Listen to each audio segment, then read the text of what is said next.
आज हम एक बड़े दिलचस्प मौजू पर बात कर रहे हैं, यानी कि हमारी सोच और हमारी कामयाबी, इनके दरमियान आखिर ताल्लुक क्या है। जी बिल्कुल। और इसको समझने के लिए ना हम एक तमसीली कहानी ख्याल का खजाना को देख रहे हैं। जी। ये कहानी असल में एक बहुत मशहूर किताब है, think and grow rich, Napoleon Hill की, आपने सुना होगा। उसके जो बुनियादी उसूल है ना, जी जी बिल्कुल, उनको एक किरदार फराज उसकी जिंदगी के जरिए समझाती है। अब ये फराज कौन है? नूरपुर गांव का एक आम सा स्कूल टीचर है, गरीब है, हालात से मायूस है। बिल्कुल एक आम आदमी की कहानी। हाँ, और कहानी का जो मेन आइडिया है वो ये है कि हमारे अंदर के ख्यालात, हमारी सोच, वो कैसे बाहर की दुनिया, हमारी हकीकत, उसको बदल सकती है। सही। तो फराज की कहानी शुरू होती है उसकी बेबसी से, मायूसी से, और फिर उसकी मुलाकात होती है एक बुजुर्ग बाबा हिकमत से। चलें इस पर जरा तफसील से बात करते हैं। बिल्कुल। और ये कहानी ना शुरू से ही इस बात पर जोर देती है कि तब्दीली कहीं बाहर से नहीं आती, वो इंसान के अंदर से शुरू होती है। फराज की जिंदगी में जो भी आगे होगा वो इसी अंदरूनी तब्दीली का ही नतीजा होगा। सही। तो कहानी यूं शुरू होती है कि फराज मतलब अपनी किस्मत से बड़ा शाकी गांव के पुराने बरगद के नीचे बैठा सोच रहा है कि भाई ये कामयाबी आखिर मिलती कैसे है, लोग कैसे कामयाब हो जाते हैं। तभी वहां बाबा हिकमत आ जाते हैं और वो कहते हैं, राज तो तेरे अंदर है बेटे, मगर उसे पाने के लिए तेरे दिल में जलती हुई ख्वाहिश होनी चाहिए। जलती हुई ख्वाहिश, बर्निंग डिजायर। हाँ, बर्निंग डिजायर, ये पहला असूल है, पहला कदम। मतलब सिर्फ चाहना नहीं, बल्कि शिद्दत से, जुनून से ख्वाहिश करना। यहाँ दिलचस्प बात यह है कि देखें, ख्वाहिश तो बहुत से लोग करते हैं ना। बिल्कुल। हर कोई कुछ ना कुछ चाहता है। बिल्कुल। लेकिन ये जलती हुई ख्वाहिश का मतलब है एक ऐसी शदीद, ऐसी अटल आरज़ू जो आपके पूरे वजूद पर छा जाए। वो सिर्फ एक ख्याल नहीं रहती, वो एक तरह का जुनून बन जाती है। सही कहा। और बाबा हिकमत फराज को सिर्फ ये नहीं कहते कि बस ख्वाहिश करो, वो उसे अमली कदम उठाने का कहते हैं। कहते हैं अपना मकसद कागज पर लिखो। तो फराज लिखता है, बाकायदा लिखता है कि मैं 5 साल में इतनी दौलत कमाना चाहता हूं कि अपने गांव में एक मॉडर्न स्कूल कायम कर सकूं। और फिर वो अहद करता है कि रोजाना उसे पढ़ेगा। ये लगता तो बड़ा छोटा सा अमल है ना, कागज पे लिख लिया, रोज पढ़ लिया। क्या वाकई इससे कुछ फर्क पड़ता है? जी हाँ, ये बज़ाहिर छोटा अमल है, लेकिन नफ्सियाती तौर पर इसका असर बहुत गहरा होता है। जब आप अपने मकसद को लिखते हैं ना और फिर रोजाना उसे दोहराते हैं, तो वो एक मुबहिम सी उम्मीद नहीं रहती। अच्छा। वो एक ठोस हदफ बन जाती है। आप अपने जहन को यूं समझें कि उस मकसद के लिए प्रोग्राम करना शुरू कर देते हैं, ताकि आपका लाशऊर भी उसी सिमत में चल पड़े। ये ख्वाहिश को सिर्फ सोच की हद से निकालकर अमल की दहलीज तक ले आता है। जबरदस्त। अच्छा, तो मकसद लिख लिया, ख्वाहिश भी शदीद हो गई, लेकिन फौरन ही, जैसा कि होता है, फराज के जहन में शुकूक आने लगे। बिल्कुल। मैं एक मामूली सा उस्ताद, ये कैसे मुमकिन है? मेरे पास तो वसाइल ही नहीं है। ये जो खुद पर शक करना है, ये तो बहुत ही आम बात है। जी, बहुत आम है। इसका क्या हल बताते हैं बाबा हिकमत? यहाँ फिर दूसरा बहुत अहम उसूल आता है, ईमान यानी फेथ, यकीन। यकीन। बाबा हिकमत समझाते हैं कि सिर्फ ख्वाहिश काफी नहीं होती, इस ख्वाहिश के पूरा होने पर आपका पुख्ता यकीन होना भी लाजमी है। वो कहते हैं, जो शख्स अपने मकसद पर यकीन नहीं रखता, वो कभी मंजिल नहीं पाता। यकीन ही वो कुव्वत है जो ख्वाबों को हकीकत में बदलती है। और इस यकीन को पैदा कैसे किया जाए? मतलब शक तो आ ही जाता है। उसके लिए वो तरीका बताते हैं, खुद तलकीन का, ऑटो सजेशन जिसे कहते हैं। अच्छा, खुद तलकीन। जी, वो फराज से कहते हैं कि सुबह शाम जो तुमने अपना मकसद लिखा है, उसे सिर्फ पढ़ो मत, तो फिर बल्कि पूरे एहसास के साथ, पूरे यकीन के साथ दोहराओ। ऐसे दोहराओ जैसे वो सचमुच हो चुका है। ओह, जैसे वो हकीकत बन गया हो। बिल्कुल। फराज फिर ऐसा ही करता है। वो दोहराता है, मैं अपने ख्वाब पर ईमान रखता हूँ, मैं इसे हकीकत में बदलूंगा। इससे क्या होता है? ये जो खुद तलकीन का अमल है ना, ये सीधा आपके लाशऊर पर, आपके सबकॉन्शियस माइंड पर असर करता है। अच्छा। जब आप किसी ख्याल को बार बार गहरे यकीन और जज्बे के साथ दोहराते हैं, तो आपका लाशऊर उसे एक हकीकत के तौर पर कबूल करने लगता है। ये सिर्फ मुस्बत सोच नहीं है, ये उससे गहरी बात है।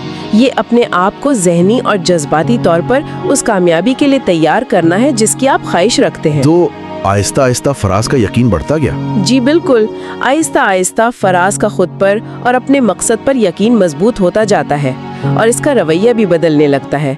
वो खुद को गरीब उस्ताद नहीं समझता फिर। तो क्या समझता है? वो समझता है कि मैं सीखने के सफर पर एक मुसाफिर हूँ। वाह, ये तो सोच का बड़ा फर्क है। अच्छा, अब यकीन पुख्ता हो गया तो फराज को अगली बात समझ आई कि भाई सिर्फ यकीन और ख्वाहिश से तो स्कूल नहीं बन जाएगा। जी नहीं, उसे इल्म भी चाहिए। लेकिन किस किस्म का इल्म? यहाँ नेपोलियन हिल एक और अहम बात करते हैं, मखसूस इल्म की, स्पेशलाइज्ड नॉलेज। मखसूस इल्म? आम इल्म से अलग? हाँ, देखिए आम मालूमात तो हर किसी के पास होती हैं, अखबार पढ़ लिया, टीवी देख लिया, लेकिन अपने मकसद को हासिल करने के लिए उससे मुताल्लिका खास गहरा इल्म जरूरी है। सही। फराज को एहसास होता है कि उसे सिर्फ पढ़ाना नहीं आता, एक जदीद स्कूल चलाने के लिए तो इंतजामिया, माली मामलात और जो नए तालीमी तरीके हैं उन सब का इल्म हासिल करना होगा। तो उसने फिर इल्म हासिल करना शुरू किया? जी, वो अमल शुरू करता है, जदीद तालीमी तरीकों पर ऑनलाइन कोर्सेज करता है, टेक्नोलॉजी का इस्तेमाल सीखता है, इंतजामी उमूर समझता है। और यहाँ से बात असल दिलचस्प होती है। वो सिर्फ इल्म हासिल नहीं करता बल्कि एक और चीज का भरपूर इस्तेमाल करता है। किस चीज का? तखय्युल का, इमेजिनेशन का। अच्छा। वो अक्सर आंखें बंद करके अपने ख्वाबों के स्कूल को पूरी तफसील से तस्वुर करता है। मतलब वो जदीद सी इमारत, हंसते खेलते बच्चे, कंप्यूटर लैब कैसी होगी, लाइब्रेरी कैसी होगी, सब कुछ। और ये तखय्युल ये सिर्फ ख्याली पुलाव पकाना नहीं होता, ये बहुत पावरफुल टूल है। कैसे? जब आप अपने मकसद को इतनी वजाहत और इतनी शिद्दत से तस्वुर करते हैं कि वो आपको बिल्कुल असली लगने लगे, तो दो बड़ी चीजें होती हैं। क्या? एक तो आपका हौसला बढ़ता है, दूसरा आपका जहन खुद ब खुद उस मकसद तक पहुंचने के अमली रास्ते और हल तलाश करना शुरू कर देता है। अच्छा। फराज के जहन में फंडिंग कैसे हासिल की जाए, गांव वालों को कैसे साथ मिलाया जाए, इस तरह के नए आइडियाज इसी तख्लीकी तस्वुर की वजह से आने लगे। जैसा बाबा हिकमत ने कहा था ना, यही है मखसूस इल्म, आम बातों से आगे बढ़कर अपनी राह का इल्म हासिल करना। और तखय्युल? और तखय्युल इस इल्म को अमली शक्ल देने का एक तरह से नक्शा बना देता है। अब अगला मरहला जाहिर है एक्शन, अमल। जी, अमल। फराज अब मुनज़्ज़म मंसूबाबंदी करता है, ऑर्गेनाइज्ड प्लानिंग। वो सिर्फ सोचता नहीं रहता बल्कि कदम उठाता है। बिल्कुल, मंसूबाबंदी जो है वो सोच को अमल में ढालने का पुल है। फराज गांव के जो बाअसर लोग हैं उनसे मिलता है, स्कूल का खाका बनाता है, बजट तैयार करता है, जमीन की तलाश करता है, एक छोटी सी टीम बनाता है। लेकिन पहला मंसूबा नाकाम हो जाता है, लोग दिलचस्पी नहीं लेते। जी, ऐसा होता है। यहाँ तो हिम्मत हारना बहुत आसान था, लेकिन शायद इसी दौरान एक बड़ा फैसला उसकी मदद करता है।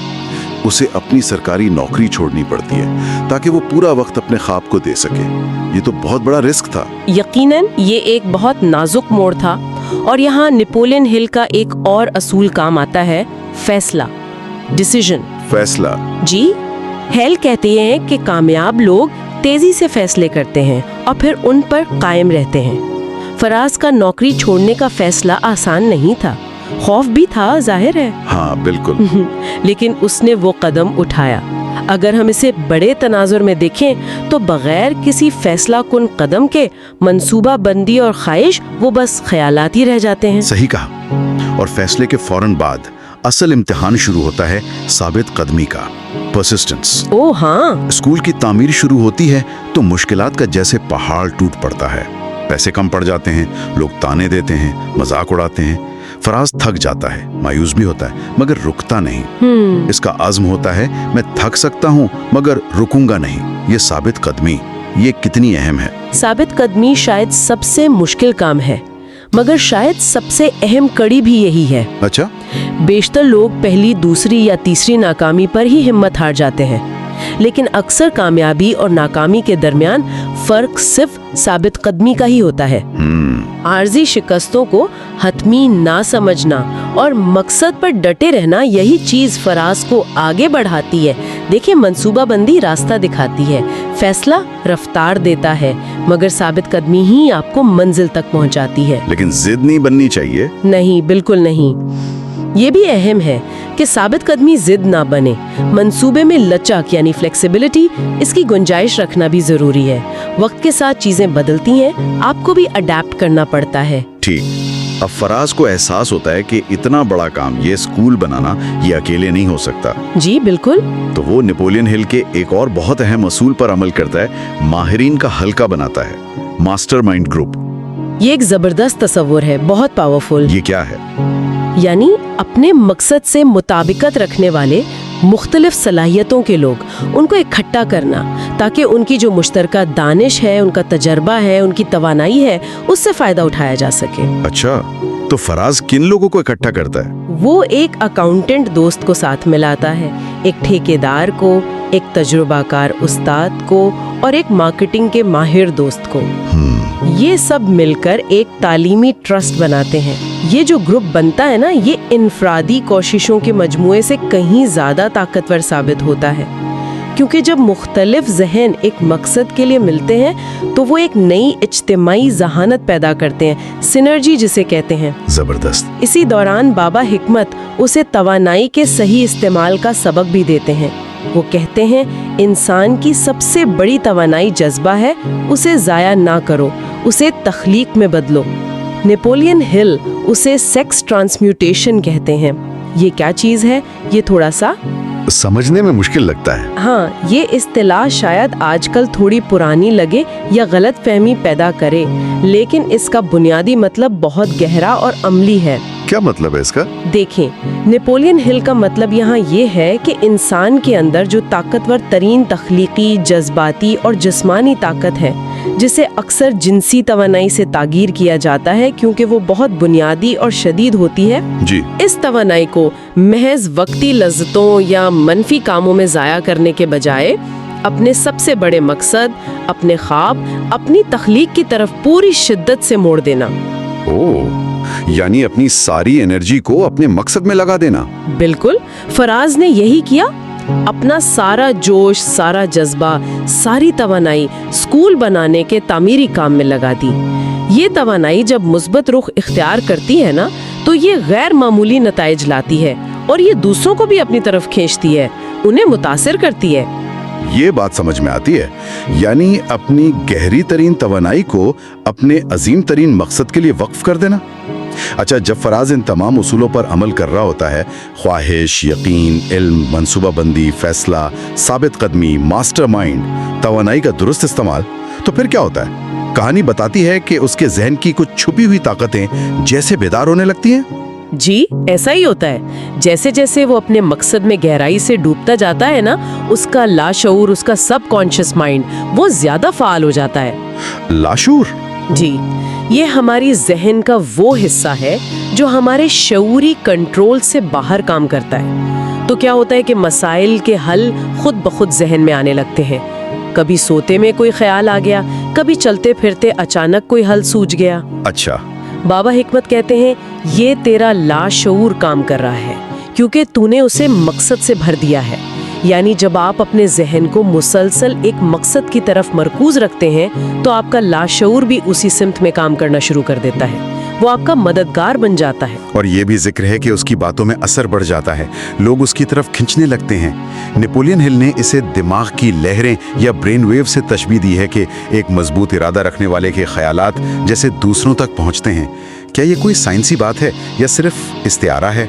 देखिए, नेपोलियन हिल के ज़माने में शायद ये ज़्यादा इस्तिआराती बात थी, साइंस इतनी आगे नहीं बढ़ी थी। लेकिन आज न्यूरो साइंस भी कुछ हद तक मिरर न्यूरॉन्स और इंसानी हमदर्दी के जरिए इस बात की तस्दीक करती है कि हमारे जज्बात और हमारे इरादे वो वाकई दूसरों पर असरअंदाज हो सकते हैं। अच्छा। जब कोई शख्स पूरे खुलूस, पूरे यकीन, पूरी एनर्जी के साथ अपने मकसद के लिए काम करता है तो उसकी वो तवानाई, उसकी गुफ्तगू, वो वाकई दूसरों को मुतासर करती है, जिसे शायद हिल ने दिमाग की लहरें कहा हो। दिलचस्प। और फिर एक दिन बिल्कुल गैर मुतवक्के तौर पर फराज के जहन में छठी हिस्स यानी सिक्स्थ सेंस के जरिए एक नया ख्याल आता है। जी, वो क्या था? वो ये था कि स्कूल के साथ एक ऑनलाइन लर्निंग प्लेटफॉर्म भी बनाया जाए ताकि नूरपुर से बाहर के बच्चे भी उससे फायदा उठा सकें। जी। और ये छठी हिस्स या विजदान, इंट्यूशन जिसे कहते हैं, ये भी कोई जादुई चीज नहीं है। तो क्या है? ये अक्सर गहरे गौर व फिक्र, मुसलसल अमल, तजुर्बे और लाशऊर के फाल होने का ही नतीजा होती है। जब आप अपने मकसद से पूरी तरह जुड़ जाते हैं ना, तो कभी कभी ऐसे तख्लीकी हल या ख्यालात अचानक आपके जहन में आते हैं जो बज़ाहिर मंतकी सोच से परे लगते हैं मगर होते बिल्कुल दुरुस्त है। ये जैसे आपके लाशऊर और शायद कायनाती जहानत के दरमियान एक लम्हाती राब्ता होता है। अच्छा।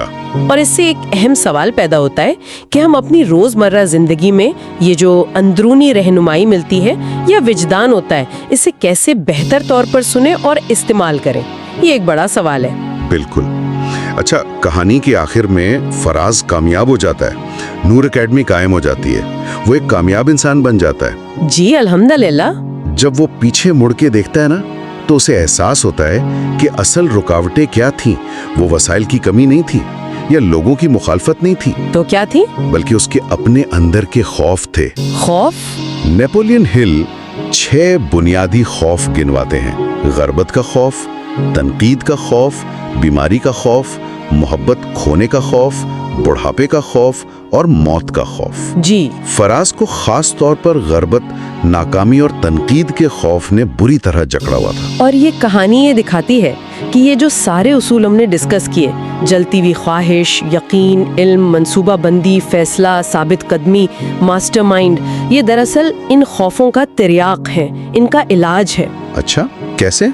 देखें, जब आपका मकसद वादे हो, आपका यकीन पुख्ता हो और आप पूरी तरह अमल में मसरूफ हो, तो खौफ की जगह खुद ब खुद कम होती जाती है। आपका ध्यान मकसद पर होता है, खौफ पर नहीं। फराज ने यही सीखा कि खौफ अंधेरे की तरह है, जैसे ही आप यकीन की रोशनी जलाते हैं वो भाग जाता है। बिल्कुल। तो 5 साल बाद नूर एकेडमी एक हकीकत है। फराज ना सिर्फ माली तौर पर मुस्तहकम है, बल्कि उससे वो इज्जत, वो सुकून, वो इत्मीनान मिला है जो उसका असल मकसद था। जी। नेपोलियन हिल 6 बुनियादी खौफ गिनवाते हैं। गरबत का खौफ, तनकीद का खौफ, बीमारी का खौफ, मोहब्बत खोने का खौफ, बुढ़ापे का खौफ और मौत का खौफ। जी। फराज को खास तौर पर गरबत, नाकामी और तनकीद के खौफ ने बुरी तरह जकड़ा हुआ था। और ये कहानी ये दिखाती है कि ये जो सारे उसूल हमने डिस्कस किए, जलती हुई ख्वाहिश, यकीन, इल्म, मंसूबा बंदी, फैसला, साबित कदमी, मास्टरमाइंड, ये दरअसल इन खौफों का तिर्याक है, इनका इलाज है। अच्छा, कैसे? देखें, जब आपका मकसद वाज़े हो, आपका यकीन पुख्ता हो और आप पूरी तरह अमल में मसरूफ हो, तो खौफ की जगह खुद ब खुद कम होती जाती है। आपका ध्यान मकसद पर होता है, खौफ पर नहीं। फराज ने यही सीखा कि खौफ अंधेरे की तरह है, जैसे ही आप यकीन की रोशनी जलाते हैं वो भाग जाता है। बिल्कुल। तो 5 साल बाद नूर एकेडमी एक हकीकत है। फराज ना सिर्फ माली तौर पर मुस्तहकम है, बल्कि उसे वो इज्जत, वो सुकून, वो इत्मीनान मिला है जो उसका असल मकसद था। जी। बाबा हिकमत आखिरी बार मिलते हैं और कहते हैं, अब तुझे समझ आ गया ना बेटे, दौलत बैंक में नहीं, ख्याल में छुपी होती है। अगर सोच दुरुस्त हो तो कायनात खुद तुझे अमीर बना देती है। तो इस सब का क्या मतलब निकलता है? मतलब बहुत वाज़ेह है और बहुत गहरा है कि इंसान का सबसे बड़ा खजाना, सबसे बड़ी दौलत उसका अपना जहन है। हमारा जहन। जी, हमारे ख्यालात ये महज उड़ती हुई सोचें नहीं है, ये वो बीज हैं जिनसे हमारी हकीकत का दरख्त उगता है। ये कहानी और हल के उसूल हमें यही याद दिलाते हैं कि अगर हम अपनी सोच को काबू करना सीख लें, उसे यकीन और मकसद से भर दें और फिर मुस्तकिल मिजाजी से अमल करें, तो हम अपनी तकदीर खुद बना सकते हैं। वाह। बुनियादी पैगाम बहुत सादा लेकिन बहुत ताकतवर है। सोच बदलो तो सब बदल जाएगा। ये वाकई एक बहुत उम्मीद अफजा और बहुत ताकतवर पैगाम है। हमें अपनी जो जहनी सलाहियतें हैं उन पर ज्यादा भरोसा करने की तरगीब देता है। बिल्कुल। और शायद यहाँ सुनने वालों के लिए गौर करने का नुक्ता ये हो सकता है कि फराज की कहानी में जो उसूल बयान हुए हैं उनमें से कौन सा उसूल उस वक्त उनकी अपनी जिंदगी के हालात से सबसे ज्यादा मुताल्लिका महसूस होता है। अच्छा सवाल है। क्या वो जलती हुई ख्वाहिश की कमी है, या यकीन का फुकदान है? क्या किसी मखसूस इल्म को हासिल करने की ज़रूरत है, या शायद कोई अहम फैसला करने में देर हो रही है, या फिर साबित कदमी की कमी आड़े आ रही है, या मास्टरमाइंड ग्रुप बनाने की ज़रूरत है? जी, या मास्टरमाइंड की ज़रूरत है। और जो भी उसूल हो उसे अमली जामा पहनाने के लिए वो पहला छोटा सा बिल्कुल काबिल अमल कदम क्या हो सकता है जो आज ही उठाया जा सकता है? बस वो पहला कदम। Follow Earn Smart